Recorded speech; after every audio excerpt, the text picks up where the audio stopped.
What if the coldest night of your life was the one that finally gave you warmth? For 15-year-old Emma Cross, survival meant staying invisible. A ghost in the snow, a shadow in the alley behind Sullivan's Diner in the mountain town of Coldwater Ridge, Montana. But on the night the blizzard came, when the temperature dropped to 20 below and the wind turned deadly, Emma would stumble onto a dying Navy SEAL and his wounded K-9 partner tied to a tree in the woods. What she did next wouldn't just save their lives. It would expose a conspiracy that had turned her entire town into a target and force a reckoning that would echo from the mountains to the halls of Washington, D.C. Before we begin, tell us where you're watching from, and if this story touches your heart, please subscribe for more. Coldwater Ridge, Montana, population 1,847, was the kind of town where everyone knew everyone's business. It sat in a valley ringed by the Bitterroot Mountains, 40 miles from the nearest highway, connected to the outside world by a single, two-lane road that became impassable every winter. It was a town of loggers, ranchers, and retirees. A town where the general store doubled as the post office, where the volunteer fire department met in the back room of the diner, and where newcomers were viewed with suspicion that could last generations. Emma Cross had lived in Coldwater Ridge her entire life, but she was still an outsider. She'd been homeless for 8 months, not by choice, not by some tragic backstory involving drugs or abuse, though the town whispered both. The truth was simpler and somehow worse. Her mother had died of cancer the previous winter, and Emma, with no other family and no legal guardian, had slipped through every crack in a system that was supposed to catch her. Social services had tried. They'd placed her in a group home in Missoula. She'd run. They'd placed her with a foster family. She'd run again. Eventually, she made her way back to Coldwater Ridge, the only home she'd ever known, and disappeared into its margins. She was small for 15, barely 5 feet tall, thin in a way that spoke of missed meals. With dark hair she kept short with kitchen scissors and green eyes that had learned to avoid direct contact. She wore layers of thrift store clothes, a puffy winter coat held together with duct tape, and boots 2 sizes too big that she'd stuffed with newspaper. She slept in the crawl space beneath the diner, accessed through a loose board in the back. She ate from the dumpster after closing time, carefully selecting what was still safe. She bathed in the restroom at the gas station when the attendant wasn't looking. She survived, but on December 19th, when the blizzard warning came crackling over the emergency radio system, Emma knew survival was about to get harder. The storm rolled in fast and mean. By 4 p.m., the sky had turned a bruised purple-gray, and the wind was already howling through the valley with a sound like a wounded animal. By 6 p.m., when the diner closed early and the town hunkered down, 3 feet of snow had fallen, and the temperature was dropping like a stone. Emma's crawl space was going to be a death trap. The cold would seep through the building's foundation. She'd freeze. She needed shelter. Real shelter. And she knew where to find it. A mile outside town, deep in the pine forest, was an old Forest Service cabin. Abandoned for years, but it had a fireplace, 4 walls, and a roof. Emma had scouted it months ago, but never used it. Too far from her food sources, too isolated if something went wrong. But tonight, isolation was safety. Tonight, the cabin was her only chance. She wrapped her scarf around her face until only her eyes showed, pulled her hood tight, and stepped into the blizzard. The walk that should have taken 20 minutes took nearly 2 hours. The snow was waist-deep in places. The wind drove ice crystals into her face like tiny knives. Twice she fell, her numb hands barely able to push herself back up. But Emma Cross was a survivor. She kept moving. She was 50 yards from the cabin, able to see its dark shape through the swirling white when she heard it, a sound that didn't belong in the storm. A dog, barking, desperate and fading. The victim in this story was Lieutenant Jake Morrison, Navy SEAL, 29 years old, currently bleeding out from a succinylcholine injection and tied to a ponderosa pine tree in the worst blizzard Montana had seen in 20 years. But Emma didn't know any of that yet. All she knew was that a dog was barking, and no dog should be out in this storm. She pushed through the snow toward the sound, her frozen fingers fumbling for the small flashlight she kept in her pocket. Its beam was weak, the batteries dying, but it was enough. 20 feet off the trail, she found them. A man was tied to a tree, his arms wrenched behind him around the trunk, bound with zip ties. He was slumped forward, unconscious, his face gray, his lips blue. He wore tactical winter gear, black, military grade, but no insignia, no identification. Blood had frozen in a dark stain across his shoulder, and at his feet, connected to him by a short lead clipped to his belt, was a German shepherd. The dog was lying in the snow, his back legs at an unnatural angle, clearly broken, but his front half was still fighting, still trying to stand, still barking in a hoarse, desperate rhythm. Warning, help, danger. Emma's survival instinct screamed at her to run. This was trouble. This was the kind of situation that got people killed. Men didn't get tied to trees and left to freeze by accident. This was execution. But the dog looked at her, his eyes, intelligent, pleading, fierce, locked onto hers through the swirling snow. And in that moment, Emma saw herself reflected back. Abandoned, helpless, fighting anyway. She couldn't leave him, couldn't leave them. "Okay," she whispered, her voice cracking from cold and fear. "Okay, here, I've got you."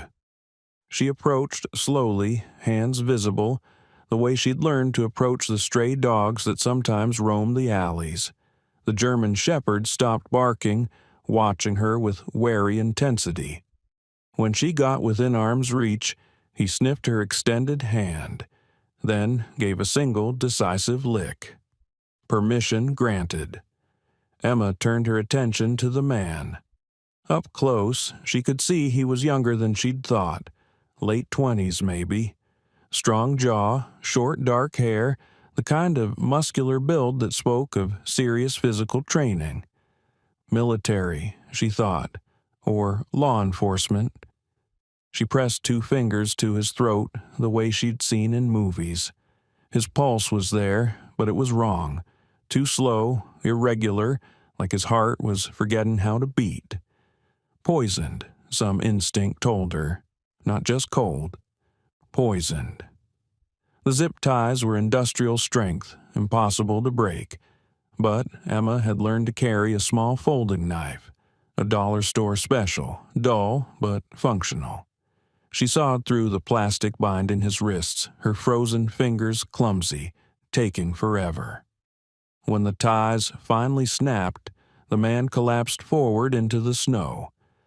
Dead weight. Emma, all 90 pounds of her, couldn't lift him.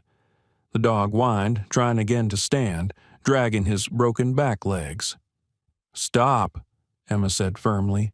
"You'll make it worse. Just wait." She looked at the cabin, visible through the trees. 50 yards. She couldn't carry the man, but maybe she could drag him. She grabbed him under the arms and pulled. He was impossibly heavy. Every foot of progress took all her strength. The dog, despite his injuries, tried to help, digging his front paws into the snow and pushing, his back legs dragging uselessly behind him. Together, a starving teenage girl and a crippled military dog, They hauled an unconscious Navy SEAL through a blizzard to an abandoned cabin. It took 30 minutes. By the time Emma kicked open the cabin door and dragged the man inside, her arms were shaking so badly she could barely hold the flashlight. The dog crawled in behind them, collapsing on the floor with a low, pained whine. Emma slammed the door against the storm. The cabin was dark, freezing, and filled with years of dust and animal droppings, but it had walls, it had a fireplace, it had old, dry firewood stacked in the corner. Emma had started hundreds of fires and dumpsters to stay warm. This was no different. Within 10 minutes, she had a blaze going. Within 20, the small space was warming, the temperature climbing from lethal to merely brutal. She turned back to the man and the dog. Both were still alive, but barely. The man's breathing was shallow, his lips still blue. The dog's back legs were clearly broken, the bone probably shattered. Emma had no medical training, no phone, no way to call for help even if she wanted to. She was 15 years old, homeless, alone in a blizzard with a dying soldier and his dying dog, and she had absolutely no idea what to do. But Emma Cross was a survivor. And survivors didn't give up. She knelt beside them and whispered, "I don't know who you are. I don't know what happened, but you're not dying tonight, neither of you. I won't let you." And somewhere in his poisoned, fading consciousness, Jake Morrison heard her voice and held on. The antagonists in this story were already in motion, and their plan was almost perfect. 20 miles away, in the basement of Coldwater Ridge's town hall, 3 men sat around a table covered with maps, radio equipment, and weapons. The leader was Dale Hutchins, the town's police chief for the past 12 years. He was a big man gone soft in middle age, with a red face and cold, calculating eyes. He'd been a good cop once, back before the money got too tempting and the compromises too easy. Beside him sat Marcus Webb, owner of Webb Timber, the logging company that employed half the town. Webb was lean and weathered, in his 50s, with the hard, competent air of a man who'd spent his life in the mountains. He was also, unknown to most of Coldwater Ridge, a facilitator for a Canadian drug cartel that used his logging trucks to move product across the border. The third man didn't belong. He was in his 30s, wearing tactical gear and an expression of professional boredom. His name was Garrett Shaw, and he was a freelance contractor who specialized in problems that needed to disappear quietly.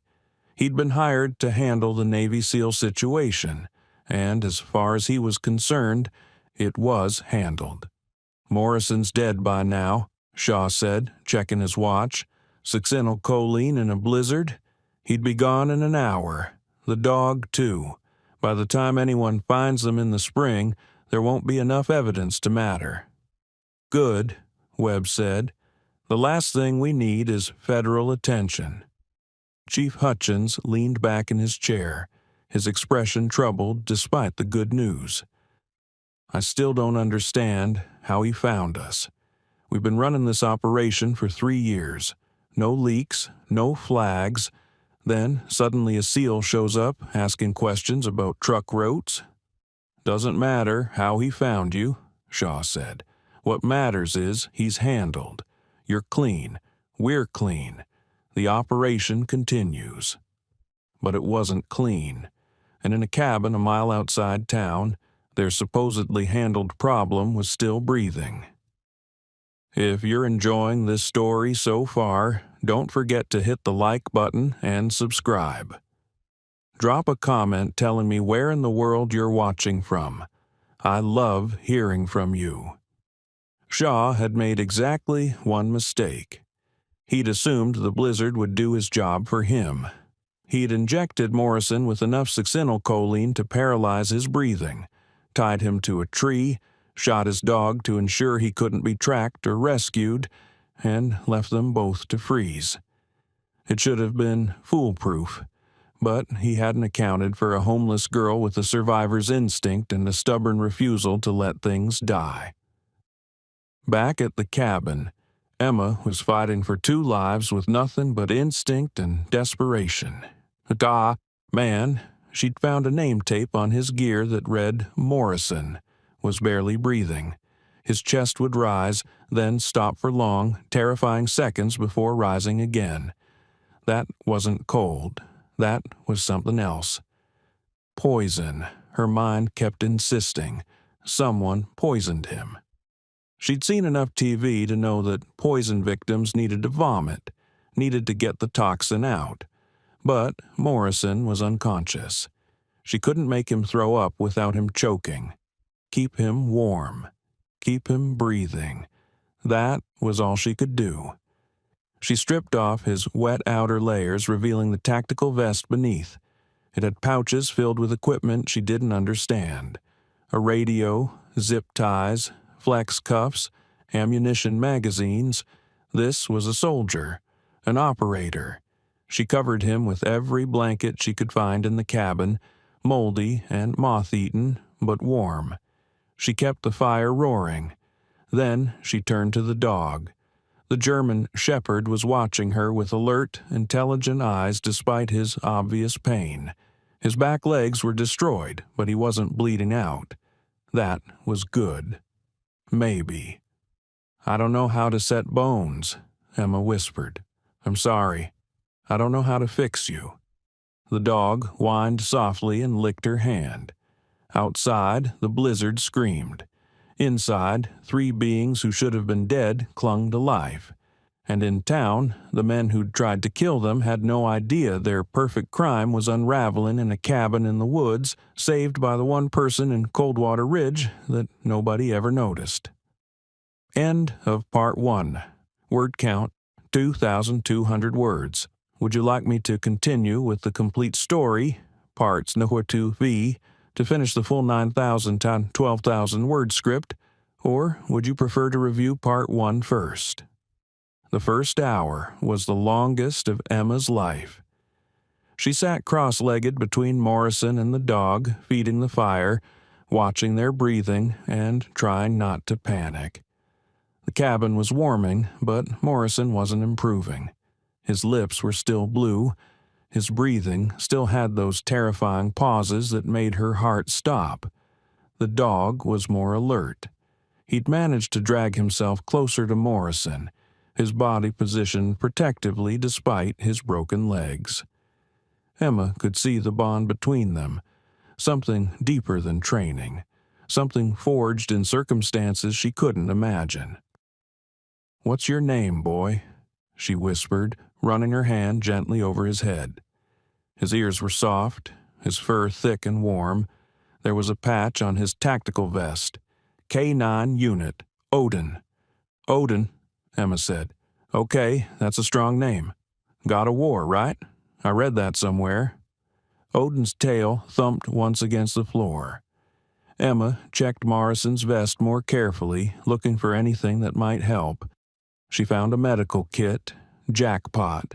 Inside were bandages, antiseptic, trauma shears, and several pre-filled syringes labeled with names she couldn't pronounce. One caught her eye, atropine, and beneath it, in smaller letters, antidote for organophosphate, nerve agent poisoning. Her hands were shaking as she pulled it out. Was this what he needed? Was this the antidote to whatever they'd given him? She had no idea how to give an injection, but she'd seen people do it on TV. Into the muscle.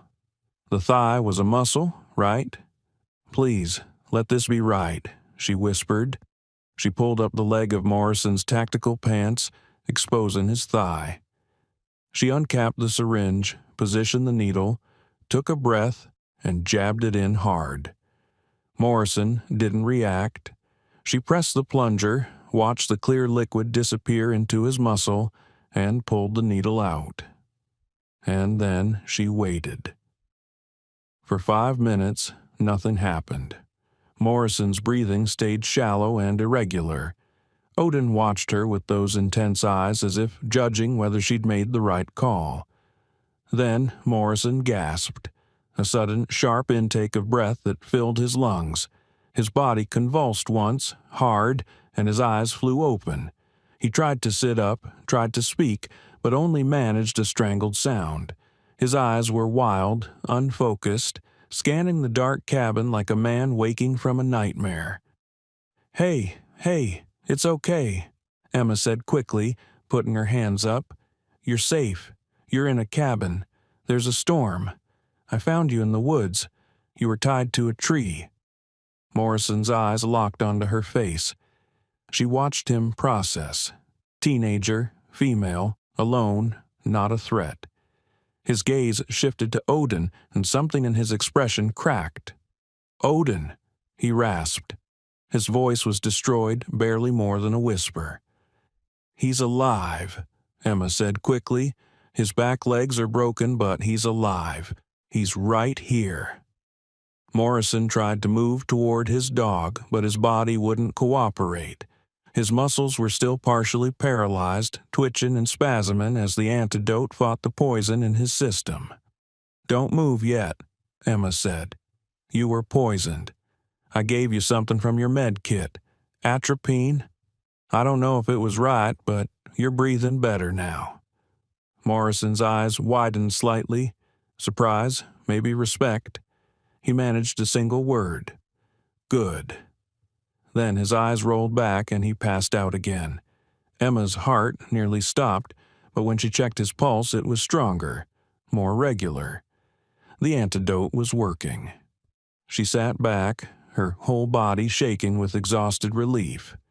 Outside, the blizzard continued to rage.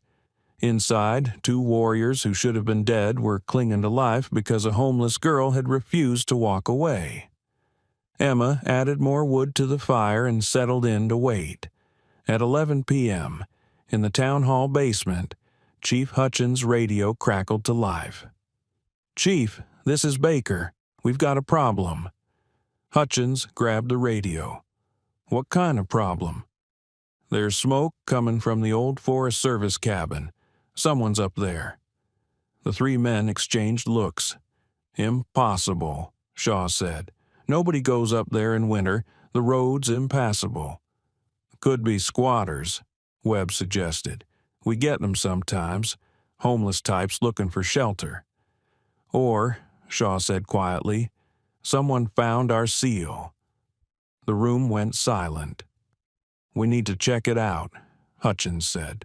"If Morrison's alive, he's—" "Not," Shaw interrupted. "But if someone found the body, we need to know who and what they saw. I'll handle it." "Not in this storm," Webb said, looking at the window where snow was battering the glass. "You'll die before you get halfway there." "Then we wait," Shaw said. "Storm's supposed to break by dawn. We go up first light. If Morrison's up there, we finish it. If it's just squatters, we scare them off." "And if they've already called for help?" Hutchins asked. Shaw smiled, cold and professional. "Chief, you control the only law enforcement in 40 miles. Webb controls the only working radios and phones through his logging company. This town is isolated. Even if someone wanted to call for help, they couldn't. We own every line of communication." It was true. Coldwater Ridge's isolation was what made it perfect for their operation. No cell service, no internet, just landlines and CB radios, all of which went through Webb's company. They were untouchable. At 2 a.m., Morrison woke again. This time his eyes were clearer, more focused. He assessed his situation with the trained precision of an operator. Unknown location, friendly civilian, partner injured, threat status unknown. "Where?" he rasped. "Forest Service cabin, about a mile outside Coldwater Ridge," Emma said. She'd been dozing by the fire, but came alert immediately. "I found you and Odin tied to a tree. You were dying. Do you remember what happened?" Morrison closed his eyes, thinking. His memory was fragmented, pieces missing, but the important parts were there. Ambush, he managed. Investigating. Drug operation. They knew I was coming. Chief Hutchins shot Odin. Webb gave me the injection, left us to freeze. Emma's blood ran cold. Chief Hutchins? The police chief? Morrison nodded weakly. Then we can't call the police, Emma said. And we can't stay here. If they figure out you're alive, they'll come. Morrison finished. His voice was getting stronger. They'll come at dawn. Can't let the body be found. He tried to sit up. His muscles were responding better now, but he was still weak, still shaky. He looked at Odin, and Emma saw grief flash across his face. I can't carry him, Morrison said. Can't fight. Can't run. Then we don't run, Emma said. The words came out stronger than she felt. We hide, or we fight, but we survive. That's what I do. That's all I do. Survive. Morrison looked at her, really looked at her for the first time. He saw the patched clothes, the too thin frame, the watchful eyes of someone who'd learned not to trust the world. Who are you? He asked. Nobody, Emma said. I'm nobody, and that's our advantage. As Morrison's strength slowly returned, he did what SEALs do. He gathered intelligence and planned for the threat. Tell me about the town, he said, his voice still rough but functional. Everything you know. Emma, who'd spent months invisible and observing, told him everything. The layout of Coldwater Ridge, the key players, the fact that Webb Timber controlled most of the town's economy and all of its communications. The way Chief Hutchins ran the police force like a personal fiefdom. How long have you been watching them? Morrison asked. I'm homeless, Emma said quietly. I've been living in the crawl space under Sullivan's Diner for 8 months. When you're invisible, you see things, hear things. She told him about the late-night deliveries to Webb Timber, trucks arriving when the town was asleep. She told him about the way certain people whispered and went quiet when others approached. She told him about the money, new trucks, new equipment, prosperity that didn't match the declining timber industry. Morrison listened, his tactical mind assembling the pieces. I've been investigating cross-border drug trafficking for 6 months, he said. Following a trail from Canadian cartels through Montana, Webb Timber came up as a possible facilitator. I came here to gather evidence, but I was sloppy. They made me before I could get what I needed. What were you looking for? Emma asked. Proof, documents, transport schedules, anything that would give the DEA enough for warrants and arrests. He looked at the fire, his expression dark. I was working alone, off the books. If I disappear, no one's coming to look for me. No backup, no rescue. Why alone? Emma asked. Why off the books? Morrison was quiet for a long moment. Because I have reason to believe there's a federal agent who's compromised. Someone high up. Someone who'd warn Webb if official channels were involved. I couldn't risk it. Emma felt the weight of that. They were truly alone. Odin, lying between them, whined softly. Morrison reached out, his hand shaken, and rested it on the dog's head. His legs, Morrison said. How bad? Both back legs, Emma said gently. I think they're shattered. He can't stand, but he's not bleeding. He's fighting. He always does, Morrison whispered. We've been together for 4 years. He saved my life 6 times, and I let him get shot. You didn't let anything happen, Emma said firmly. They ambushed you. You couldn't have known. Morrison looked at her with those sharp operator's eyes. How old are you? 15. He blinked. 15. You're 15 years old and you dragged a grown man and a 90-pound dog through a blizzard, performed emergency medicine, and you're sitting here planning a defense against killers who want us dead." "I'm a survivor," Emma said simply. "It's all I know how to be." Morrison studied her for another long moment, then nodded. "Okay, then we survived together. You, me, and Odin. We're a team now." For the first time in 8 months, Emma didn't feel alone. They spent the next 3 hours planning. Morrison's pack, still clipped to his vest, contained limited resources: a knife, a multi-tool, zip ties, paracord, and, most importantly, a small digital recorder that he'd kept running during his surveillance. It contained audio of Webb and Hutchins discussing shipment routes and payment schedules. It was evidence. It was proof. But it was useless without a way to get it to the right people. "The blizzard will break by dawn," Morrison said, checking his watch. "Waterproof, still working. They'll come for us then. We need to be ready." "Ready how?" Emma asked. "You can barely walk. Odin can't walk at all. I'm 15 and weigh 90 pounds. They'll have guns and numbers." "They'll have overconfidence," Morrison corrected. "They think I'm dead. They think we're an easy cleanup. That's a tactical advantage." He looked around the cabin, assessing it with a professional eye. "This place is defensible. One door, small windows, good sight lines. The snow will slow their approach. We can hear them coming." "And then what?" Emma asked. "We can't fight them." "We don't fight," Morrison said. "We survive until help arrives." "But you said no one's coming." "No one's coming for me," Morrison interrupted. "But someone will come eventually. State police, federal agents. Someone will notice that Webb's operation has gone dark, or that Hutchins is acting strange. We just need to stay alive until they do." "That could be days," Emma protested. "Then we stay alive for days." He pulled out the digital recorder, ejected the micro SD card, and handed it to Emma. "This is everything. If something happens to me, you take this and you run. Get to the nearest town with cell service and call this number." He recited a 10-digit number. "That's my CO at DevGru.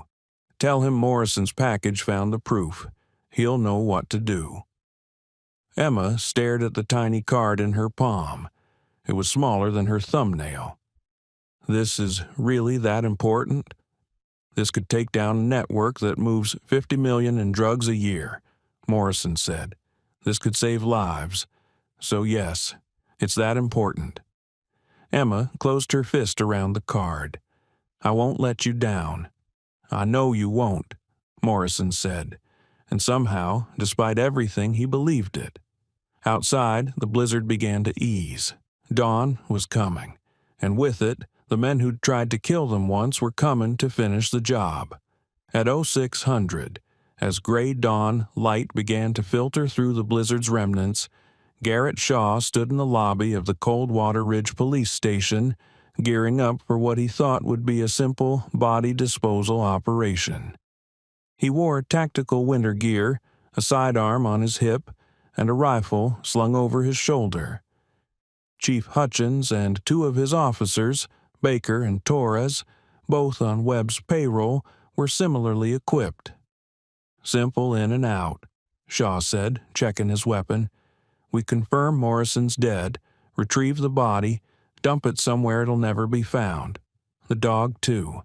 No evidence, no investigation." "What if it's not Morrison up there?" Officer Baker asked. "What if it's just squatters?" "Then we scare them off," Hutchins said. "Tell them the cabin's condemned, dangerous. They'll leave." "And if they don't?" Torres asked. Shaw's expression was cold. "Then they become part of the problem we're solving. No witnesses, no complications." They loaded into Hutchins' police cruiser, a big four-wheel drive SUV equipped with chains and a plow blade. The roads were still buried, but the vehicle could handle it. As they drove through the gray morning light, none of them noticed a small figure watching from the shadows behind the diner. Maggie Chen, the diner's owner, a 70-year-old Korean War veteran who'd seen more than her share of bad men doing bad things. She'd been taking out trash when she saw the police chief's tactical gear, saw the grim determination on their faces. She didn't know what was happening, but she knew it was wrong. And she knew about the girl who slept behind her diner, the one who never caused trouble, who ate quietly from the garbage and always cleaned up after herself. The girl who'd been missing since yesterday, since before the blizzard hit. Maggie Chen made a decision. She went back inside, locked the door, and did something she hadn't done in years. She got out her old military radio, the one she'd kept from her time as a WRC communications officer in Korea. It was obsolete technology, but it ran on a different frequency than Webb's equipment, a military frequency, and Maggie Chen still remembered the emergency protocols. She powered it up, adjusted the dials with practiced hands, and began broadcasting a distress call on a loop. "This is Maggie Chen, Coldwater Ridge, Montana. Requesting immediate assistance. Possible hostage situation. Multiple armed individuals. Repeat. Requesting immediate assistance." She had no idea if anyone would hear her, but she broadcast anyway, because sometimes doing the right thing meant taking a leap of faith. Back at the cabin, Morrison heard the distant sound of an engine. "They're coming," he said, his voice calm despite everything. "Emma, get behind the fireplace. Stay low. No matter what happens, you protect that SD card." Emma wanted to argue, but she saw the look in his eyes, the look of a warrior preparing for his last stand. She took her position. Odin, despite his broken legs, dragged himself to the door and positioned himself to defend his handler. And Morrison, still weak from the poison but armed with nothing but a knife and determination, prepared to face 4 armed men. The odds were impossible. The situation was hopeless. But Navy SEALs don't surrender, and homeless girls who've survived 8 months on the streets don't give up. The police SUV rumbled to a stop 50 yards from the cabin, its engine idling, exhaust steaming in the frozen air. Shaw studied the structure through binoculars. Smoke rose from the chimney. A single set of footprints led from the woods to the door, mostly filled in by drifting snow. Small footprints, lightweight, probably a kid or a woman. "Someone's definitely in there," Shaw said. "Single occupant, most likely. Probably sheltered from the storm." "Could be the homeless girl," Officer Baker said. "Emma, something. She's been living behind the diner."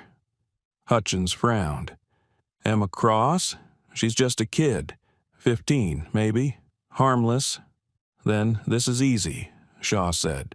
"We scare her off, check the tree where I left Morrison, confirm he's still there frozen solid, and we're done."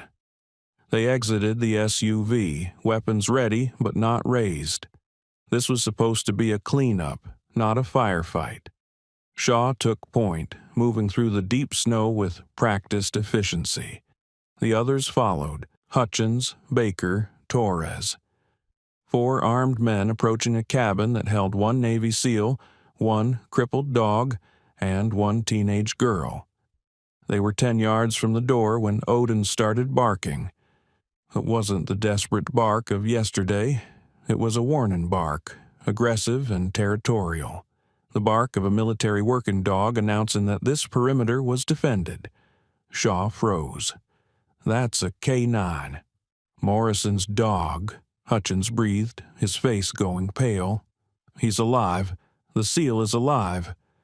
Inside the cabin, Morrison positioned himself to the side of the door, knife in hand. His body was still weak, his legs unsteady, but adrenaline was a powerful drug. "Emma, stay down," he said quietly, "no matter what." Shaw approached the door, his rifle raised. "Morrison, we know you're in there. Come out, hands visible." Morrison said nothing. "We can do this easy or hard," Shaw called. "You're injured. You're trapped. There's no way out." Still nothing. Shaw looked at Hutchins and nodded. Hutchins raised his boot and kicked the door hard. The old wood splintered, the latch tearing free, and the door banged open. Odin launched himself through the opening. Despite his shattered back legs, despite the pain, the dog propelled himself forward on his front legs alone, his jaws open, his teeth bared.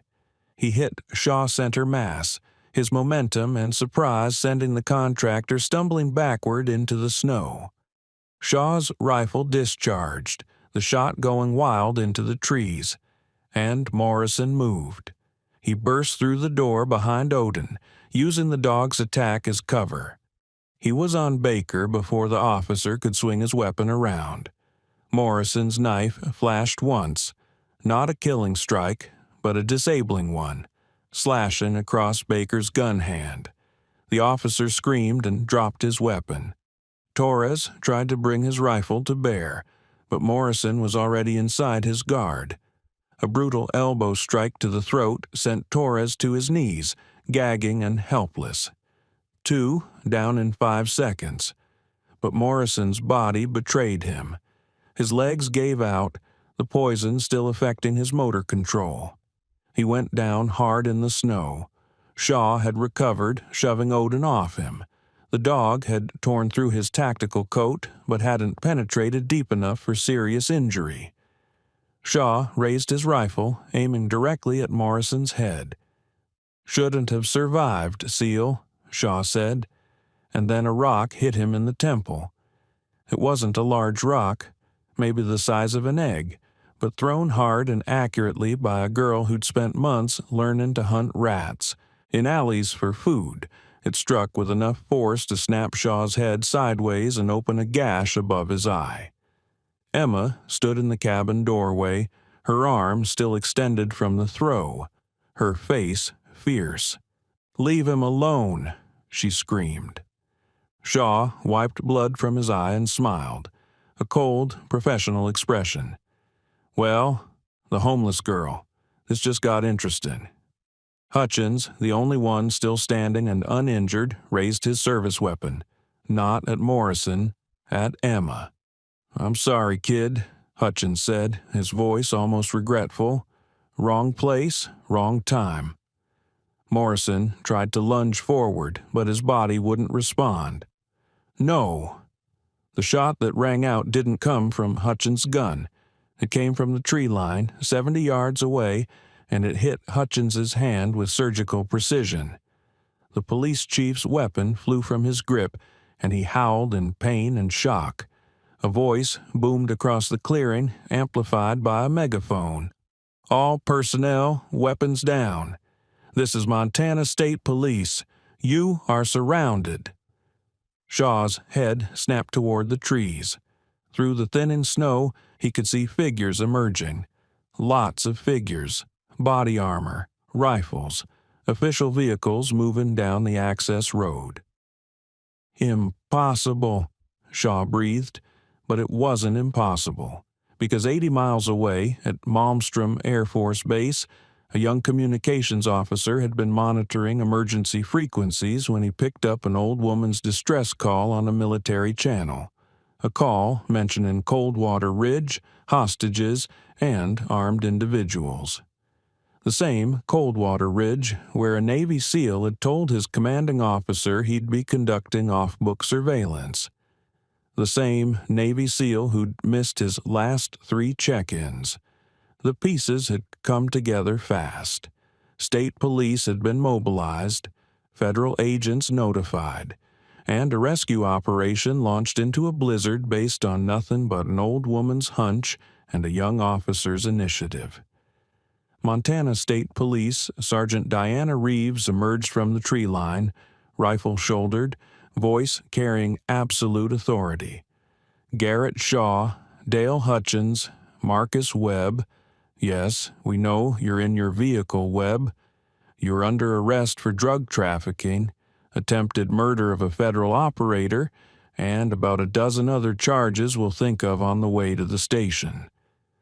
Shaw looked at Morrison, who was smiling despite the pain. The recorder, Shaw said, understanding dawning. You had it the whole time. I always secure the evidence, Morrison rasped. That's how we work. The arrests happened fast and without mercy. Shaw, Hutchins, Baker, and Torres were cuffed and loaded into state police vehicles. Marcus Webb, attempting to flee in his truck, was intercepted half a mile down the road by a federal blockade. The evidence was overwhelming. The SD card Morrison had secured contained hours of recorded conversations. Emma's eyewitness testimony about the late-night deliveries. The physical evidence of Morrison being tied and poisoned. It was over. Sergeant Reeves approached the cabin where Morrison sat propped against the doorframe, emergency medical technicians working on him. His vitals were stabilizing, but he'd be hospitalized for days to flush the remaining poison from his system. Odin lay beside him, surrounded by paramedics and a veterinarian who'd been flown in specifically for the military working dog. The prognosis wasn't good. Reconstructive surgery, months of recovery, possible medical retirement, but he was alive. Lieutenant Morrison, Reeves said, her voice formal but warm. I'm going to need your full statement, but first I need to know, who do we thank for keeping you alive? Morrison looked toward the tree line where Emma stood, wrapped in a paramedic's blanket, trying to become invisible again. Her, Morrison said. Emma Cross, 15 years old, homeless, and the bravest person I've ever met. She saved me. She saved Odin. She kept us alive when we had no right to be. Reeves followed his gaze. The homeless girl, the one from the diner. She's not just a homeless girl, Morrison said, his voice hard. She's a survivor. She's a hero. And if the state of Montana has any sense, they'll make sure she gets the support she should have had all along. Reeves nodded slowly. I'll see what I can do. She walked over to Emma, who looked ready to bolt into the woods. Emma Cross? Reeves asked gently. Emma nodded, not making eye contact. You saved a Navy SEAL's life, Reeves said. You exposed a major drug trafficking operation. You survived a blizzard and faced down armed killers. Do you understand what that means? It means people will pay attention to me now, Emma said quietly. I don't want attention. I just want to be left alone. I understand that, Reeves said. I really do. But here's the thing. Lieutenant Morrison is going to write a report. That report is going to detail exactly what you did, and when that report reaches the Navy, they're going to want to honor you. Publicly. Emma shook her head. I don't want honors. I don't want... What do you want? Reeves interrupted gently. Emma was quiet for a long moment.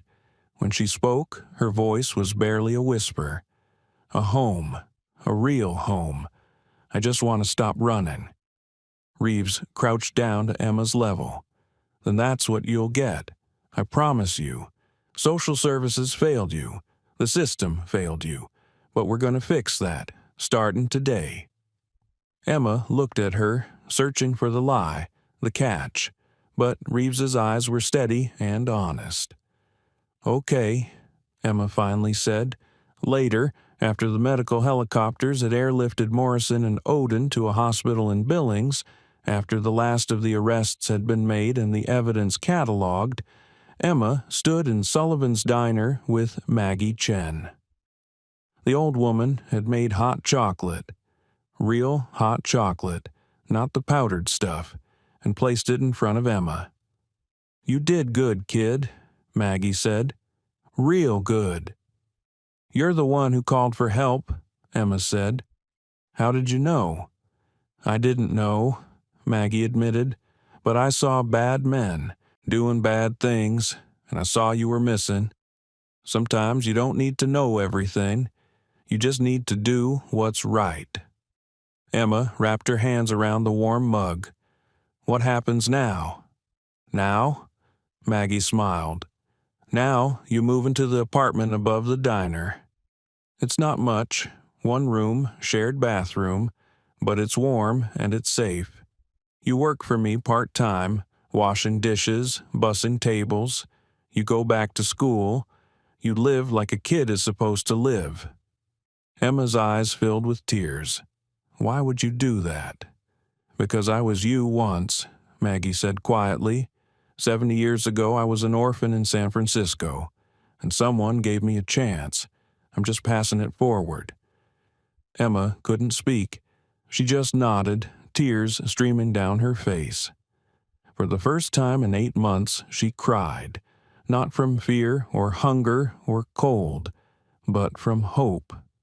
The recovery was slow but steady. Morrison spent 2 weeks in the hospital. The succinylcholine had done serious damage to his cardiovascular system, but with treatment and time, he healed. The Navy wanted to give him a medical discharge. He refused. He'd be back to active duty within 6 months. Odin's recovery was harder. 3 surgeries, steel pins in both back legs, months of physical therapy. The veterinary team said he'd never be combat ready again, that his days as a military working dog were over. But they said he'd walk again, and for Morrison, that was enough. Emma visited them both in the hospital. She'd bring books to read to Morrison when he was too weak to hold them himself. She'd sit with Odin for hours, talking to him softly, helping the veterinary techs with his exercises. She was no longer invisible. The story had gone national. Homeless teen saves Navy SEAL, exposes major drug ring. News crews wanted interviews. The governor wanted to give her a medal. Emma refused it all. She didn't want fame. She just wanted what Maggie had promised, a normal life. But she couldn't refuse Morrison. On the day he was discharged, he asked to see her. She came to his hospital room to find him sitting up, looking stronger, more like the warrior he was. Odin was there too, standing on his newly repaired legs, wobbly but determined. "Emma," Morrison said when she entered, "I need to tell you something. Odin and we've had 4 years together. 4 years of combat, of missions, of watching each other's backs. I've trusted him with my life more times than I can count." He paused, his voice getting rough with emotion. "But in that cabin, when I couldn't protect him, when I thought we were both going to die, you protected us both. A 15-year-old girl with nothing and no one chose to save us instead of saving herself." "I couldn't just leave you," Emma started. "I know," Morrison said. "That's who you are. That's your character. And I want you to know you're not alone anymore. Your family, mine and Odin's. We take care of family." Emma didn't understand. "What do you mean?" Morrison handed her an envelope. "Open it." Inside was a check, a very large check, and a letter from the Navy's reward program for civilians who assist in major operations. "That's for you," Morrison said. "The Navy's official thanks.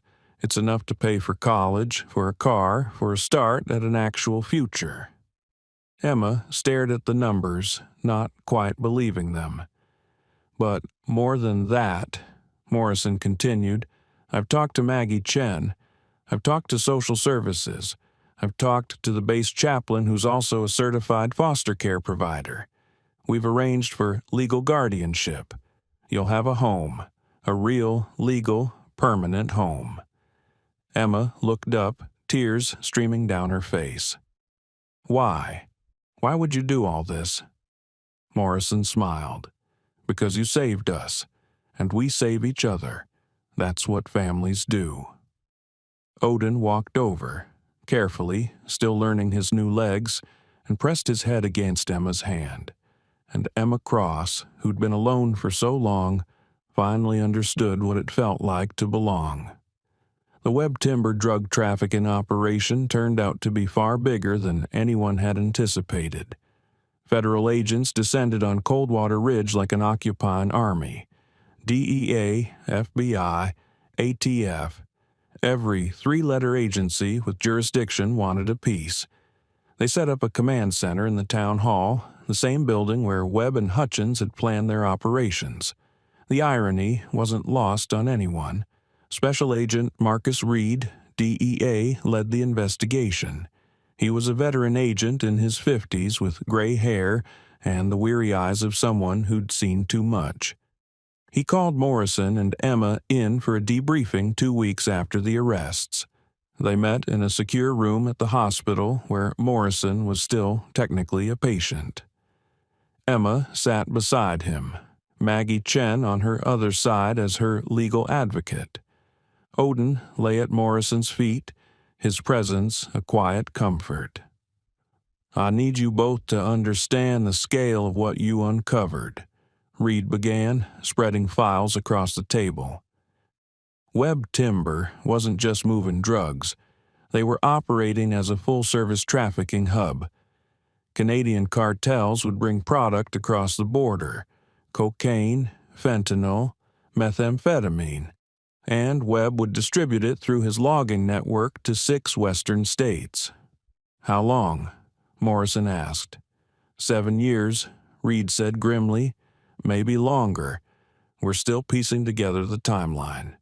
7 years, Emma repeated softly. And nobody noticed?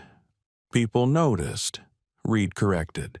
There were complaints, concerns from state police, tips from citizens, but every investigation got shut down or redirected.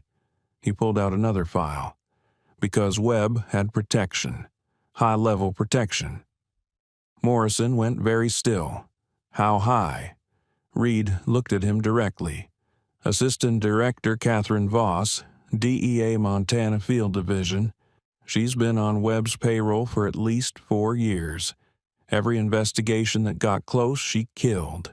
Every agent who asked questions, she reassigned. She's the reason you went off book, isn't it, Lieutenant? Morrison nodded slowly. I couldn't trust official channels. I suspected there was a leak, but I didn't know who. We arrested her this morning, Reed said, along with 2 state senators and a federal prosecutor. The corruption goes deep.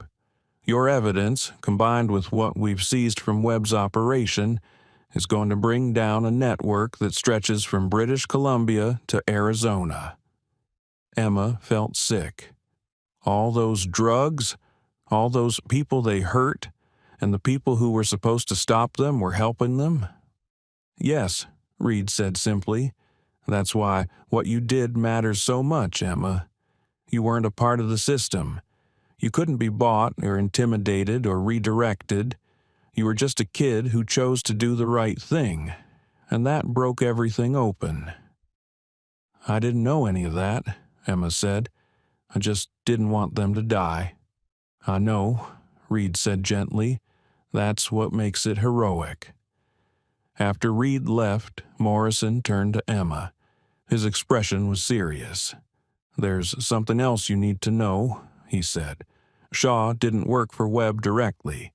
Shaw was a contractor, hired by someone else to handle the Morrison problem. Who hired him? Emma asked. We're still investigating, Morrison said, but whoever it was knew I was in Coldwater Ridge, knew I was investigating, knew enough to send a professional to eliminate me before I could report back. The mole, Emma said. Voss, she hired him. Probably, Morrison agreed, but until we confirm that, we need to be careful. You especially. Why me? Morrison hesitated. Because you're a witness. You saw Shaw's face. You heard what Hutchins and Webb said. If there are others involved, others who want to keep this quiet, you're a target. Emma felt cold despite the warm room. So, what do I do? You let us protect you, Maggie said firmly, speaking for the first time. The Navy's assigned security. State police are patrolling. And this old woman isn't going to let anything happen to you. Morrison nodded. Plus, you've got me and Odin. We don't leave our teammates behind. Emma looked at the man and the dog who'd become her unlikely family. For how long? How long do I need protection? Until every person involved in this conspiracy is behind bars, Morrison said. Could be weeks, could be months, but we'll get there. That night, in a federal holding facility 200 miles away, Catherine Voss sat in an interrogation room across from Special Agent Reed. I want a deal, she said flatly. You're not in a position to negotiate, Reed replied. I'm in the only position to negotiate, Voss corrected. You think Webb was the top? You think I was running this? We were middle management. The real power is higher, and if you want them, you need what I know. Reed leaned forward. Who's above you? Voss smiled coldly.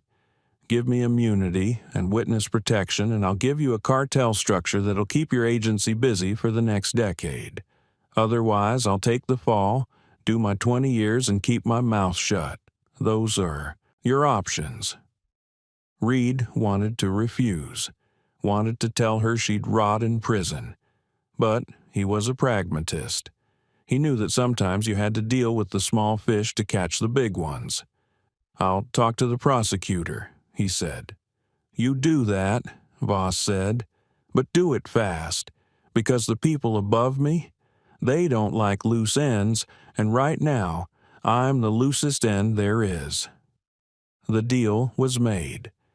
Catherine Voss would cooperate fully in exchange for reduced charges and witness protection. And what she revealed was staggering.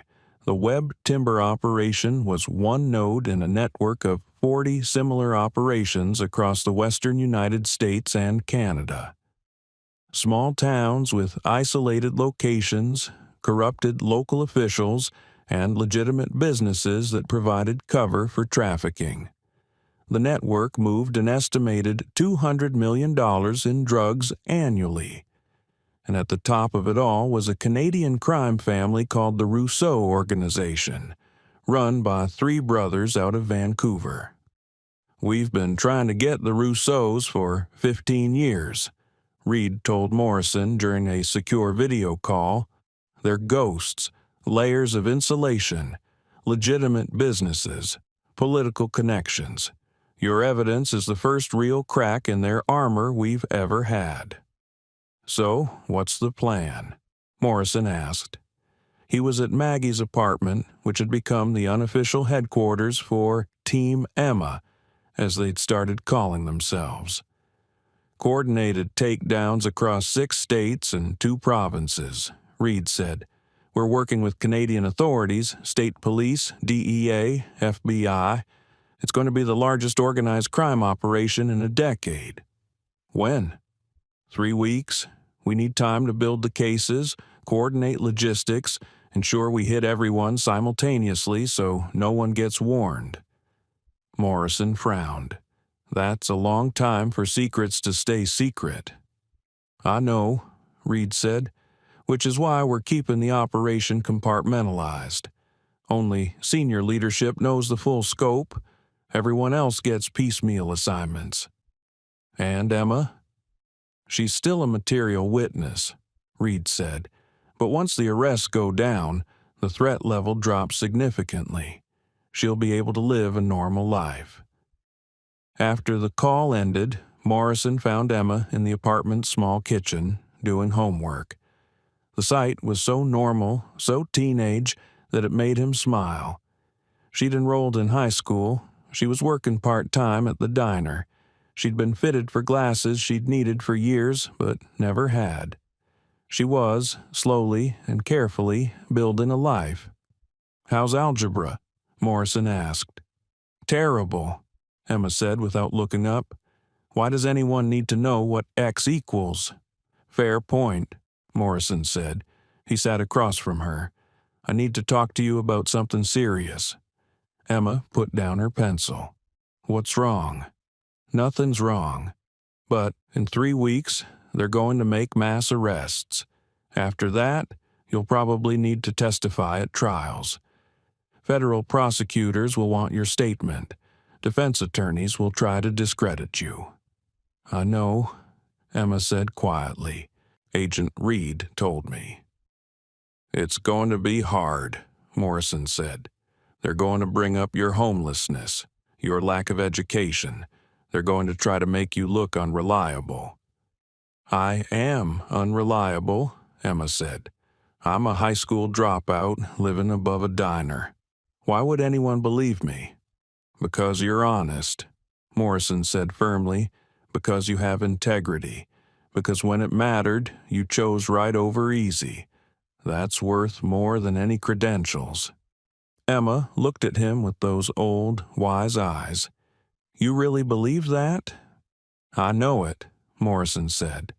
"I've served with guys who had every advantage: education, training, support, and they folded when things got hard.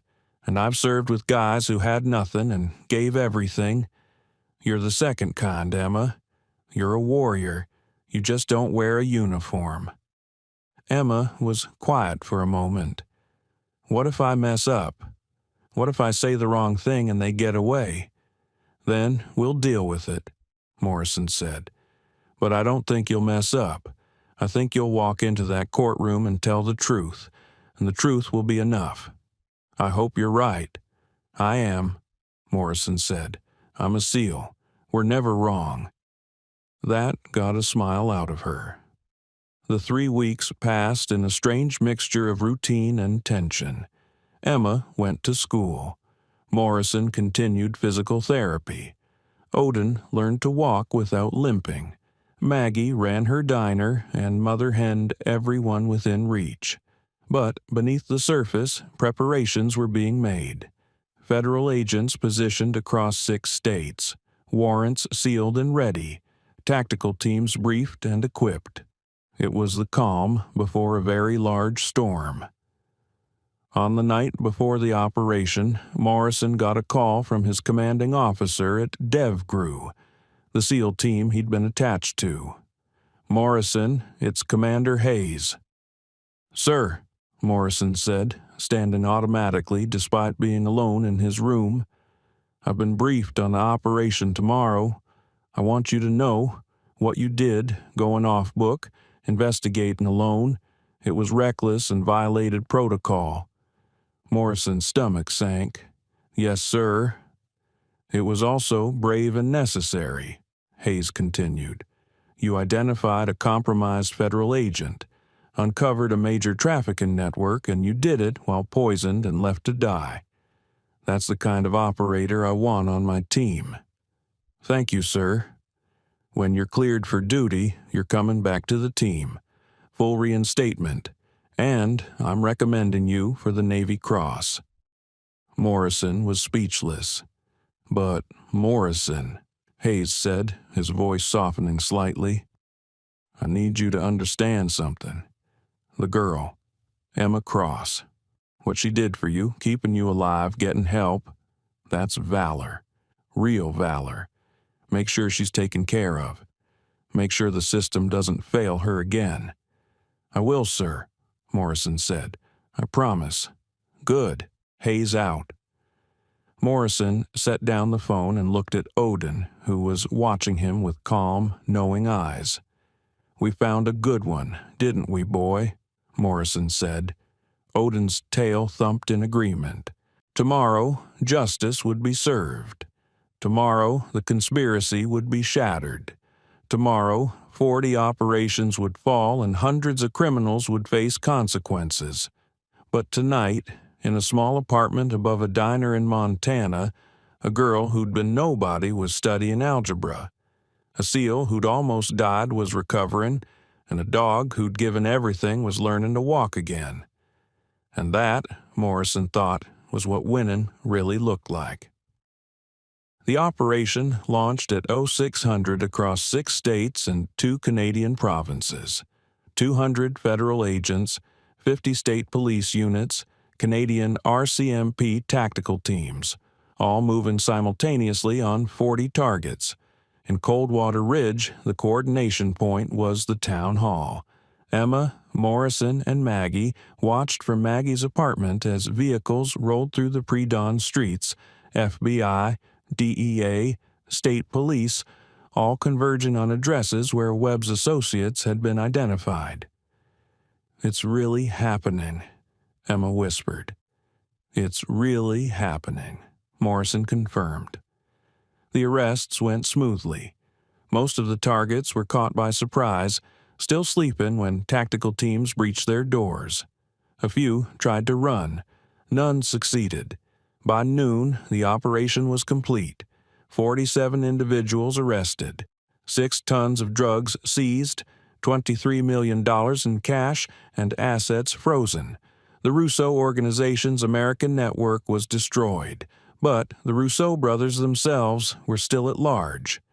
Canadian authorities had moved on their Vancouver compound simultaneously, only to find it empty. The brothers had been tipped off, not by Catherine Voss, who'd been in federal custody, but by someone else. Another mole, deeper in the system. Special Agent Reed called Morrison with the news. "We missed them," Reed said, frustration clear in his voice. "The brothers are in the wind. We've got border alerts, international warrants, but they had a head start." "So, it's not over," Morrison said. "The network is broken. That's a win. But the leadership is still out there, and they're going to want revenge for what we did to their operation." Morrison felt cold. "Emma?" "She's still a target," Reed confirmed. "High priority. The Rousseaus don't forgive, and they don't forget." Morrison looked at Emma, who was laughing at something Maggie had said, looking more like a normal teenager than she had in months. "How long?" Morrison asked. "Until we catch them," Reed said. "Could be days, could be years. I'm sorry, Morrison. I wish I had a better answer." That night, Morrison sat Emma down and explained the situation. He didn't sugarcoat it. She deserved the truth. "So I'm still in danger," Emma said after he finished. "Yes," Morrison said. "The immediate threat from Webb's people is over. But the organization behind them, the Rousseau brothers, they're still out there." "For how long?" "I don't know." Emma was quiet for a long time. Then she said, "I'm not going into hiding. I'm not going into witness protection and giving up my life again. I just got it back." "Emma." "No," she said firmly. "I survived 8 months on the streets. I survived a blizzard. I survived armed killers. I'm not going to live in fear of people who might come after me. That's not living. That's just a different kind of being homeless." Morrison understood. He'd felt the same way after being injured in combat. The choice between safety and living was sometimes no choice at all. "Okay," he said. "Then we do it differently. We keep security. We stay vigilant. And we trust that justice will catch up with the Rousseaus eventually. And in the meantime? In the meantime, you live your life. You go to school. You work at the diner. You do algebra homework and complain about it. You be a teenager." Emma smiled slightly. "And you?" "I recover. I go back to my team. But I come back to visit. Often. You're family now. And family stays connected." "What about Odin?" They both looked at the dog who was sleeping peacefully by the fire. "Odin's being medically retired," Morrison said. "He can't do field work anymore, but he can live with someone he trusts. someone who saved his life.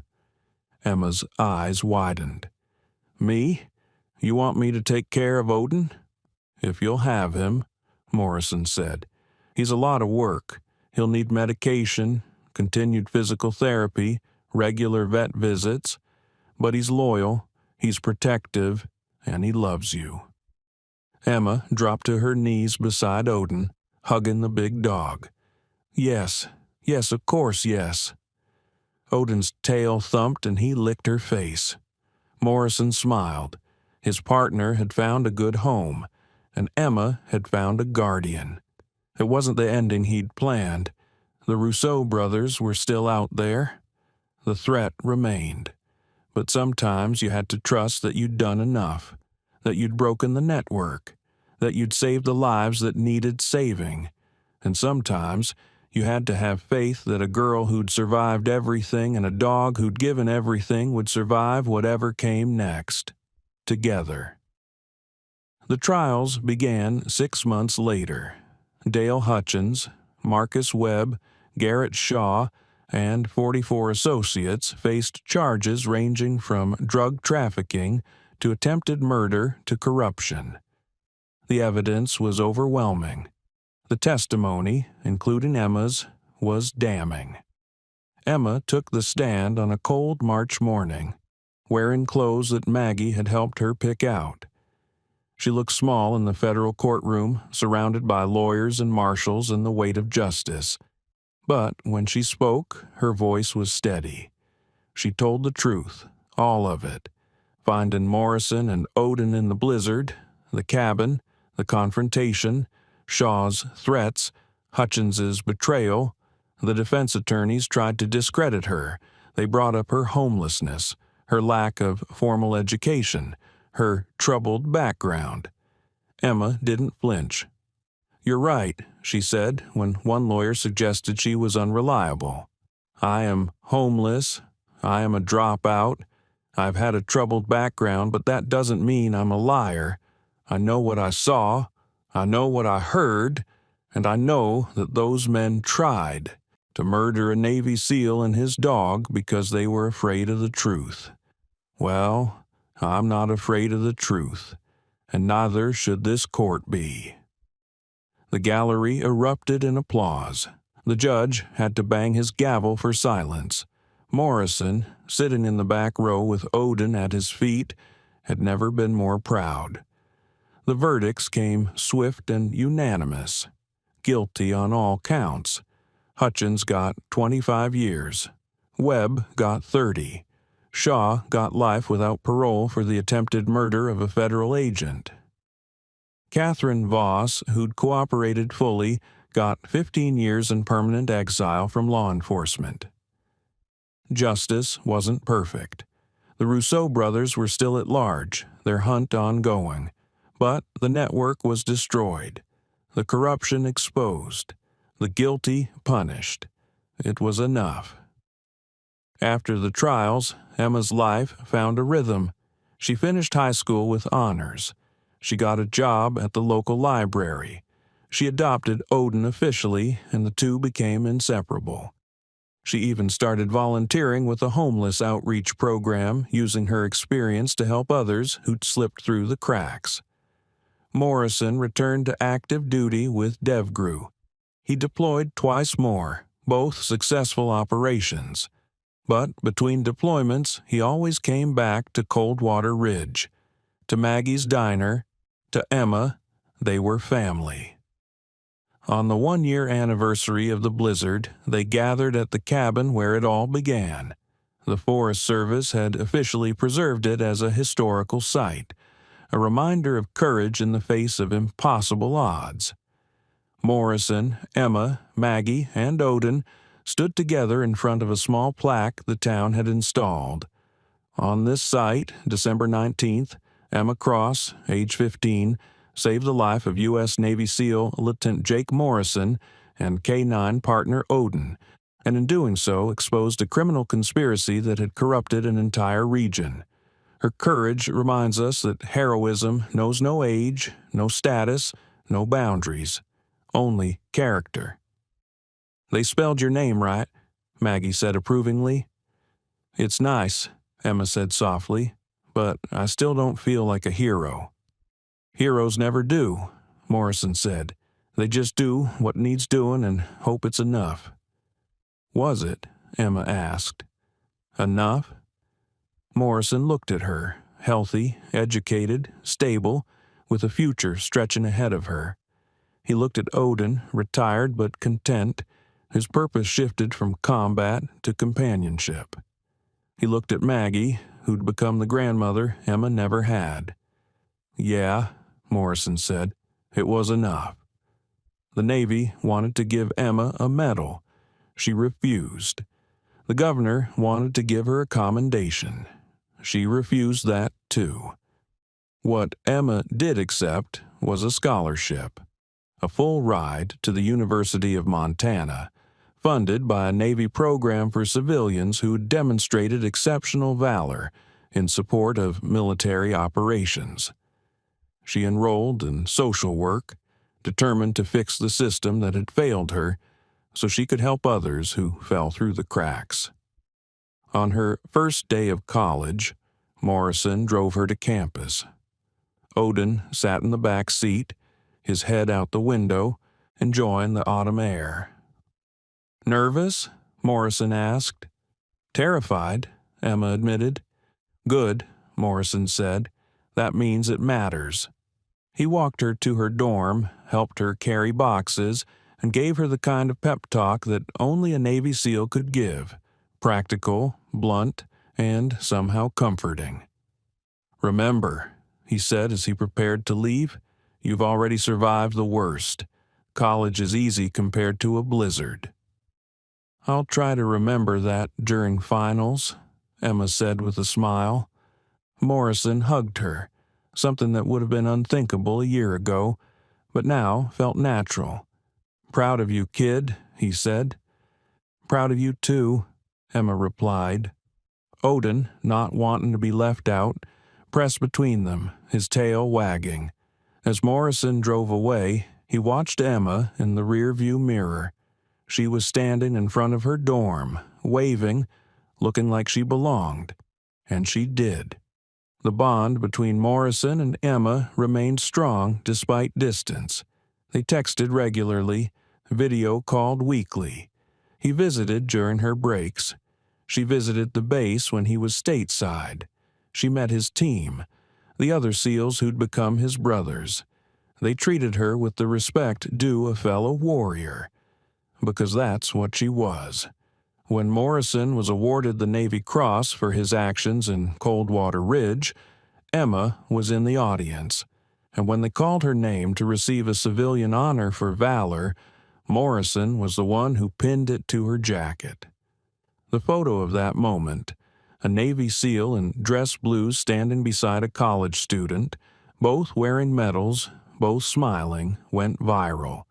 It became a symbol of courage, of unexpected heroism, of the bonds that form when people refuse to give up on each other. But for Morrison and Emma, it was just a photo. The real story was quieter. It was text messages checking in. It was Odin's birthday cards.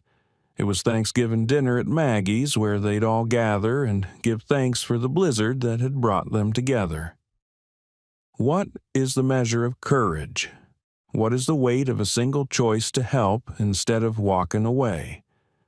For Emma Cross, that choice came on the coldest night of her life, when survival meant staying invisible, but heroism meant being seen. She could have walked past the dying SEAL and his wounded dog. She could have prioritized her own survival over theirs. No one would have blamed her. She was 15, homeless, and fighting her own battle against the cold. But Emma didn't walk away. And that choice, that single, impossible choice, saved 2 lives, exposed a criminal empire, and reminded a nation that heroism isn't about rank or training or resources. It's about character. It's about the moment you decide that someone else's life matters as much as your own. Lieutenant Jake Morrison knew courage. He'd seen it on battlefields and in firefights, but he'd never seen courage like Emma's, the courage of someone who had nothing and gave everything anyway. And Odin, the military working dog who'd served with honor, found his final mission. Not in combat, but in companionship with a girl who understood what it meant to be broken and heal anyway. The story of the homeless girl and the Navy SEAL reminds us that we don't know who the heroes around us are. They don't wear uniforms or carry badges. Sometimes they're invisible, living in the margins, surviving in silence, until the moment they choose not to be silent anymore. Emma Cross started as nobody, a ghost in an alley, a forgotten child in a broken system, but she became someone who mattered, not because of what she received, but because of what she gave. And that's the lesson. We all have the capacity to be heroes, not through grand gestures or dramatic rescues, but through simple choices to see someone who needs help and refuse to look away. Thank you so much for watching until the end. If this story touched your heart, please share it with someone who needs to be reminded that heroes still exist. Don't forget to subscribe if you haven't already, and let us know in the comments. What was your favorite moment? Was it Emma's courage, Morrison's determination, or Odin's unwavering loyalty? We read every comment. God bless, and see you in the next story.